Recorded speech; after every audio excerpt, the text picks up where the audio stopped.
ಹುಲಿ ಬಂತು ಹುಲಿ.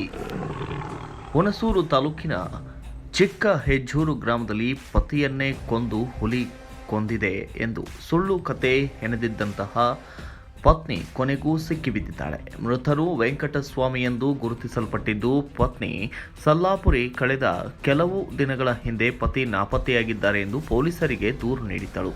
ಹುಲಿ ಎಳೆದುಕೊಂಡು ಹೋಗಿರಬಹುದು ಎಂದು ಹೇಳಿದ್ದಳು. ಅರಣ್ಯ ಅಧಿಕಾರಿಗಳು, ಪೊಲೀಸರು ಗ್ರಾಮದಲ್ಲೆಲ್ಲ ಹುಡುಕಾಟ ನಡೆಸಿದರೂ ಹುಲಿಯ ಉಸಿರು ಅಂದರೆ ಹುಲಿಯ ಹೆಜ್ಜೆ ಕೂಡ ಸಿಕ್ಕಿರಲಿಲ್ಲ.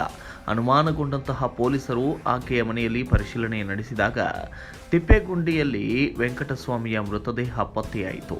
ವಿಚಾರಣೆ ವೇಳೆ ಪತ್ನಿಯೇ ವಿಷ ಹಾಕಿ ಕೊಲೆ ಮಾಡಿ ತಿಪ್ಪೇಗುಂಡಿಗೆ ಎಸೆದಿರುವುದು ಬಹಿರಂಗವಾಯಿತು. ಕಾಡು ಪ್ರಾಣಿಗಳ ದಾಳಿಯಿಂದ ಸತ್ತರೆ ಪರಿಹಾರ ಹಣ ಸಿಗುತ್ತದೆ ಎಂಬ ದುರುದ್ದೇಶದಿಂದ ಕೊಲೆ ಮಾಡಿರುವುದಾಗಿ ಆಕೆ ಒಪ್ಪಿಕೊಂಡಿದ್ದಾಳೆ. ಪೊಲೀಸರು ಸಲ್ಲಾಪುರಿಯನ್ನ ವಶಕ್ಕೆ ಪಡೆದು ಪ್ರಕರಣ ದಾಖಲಿಸಿದ್ದಾರೆ.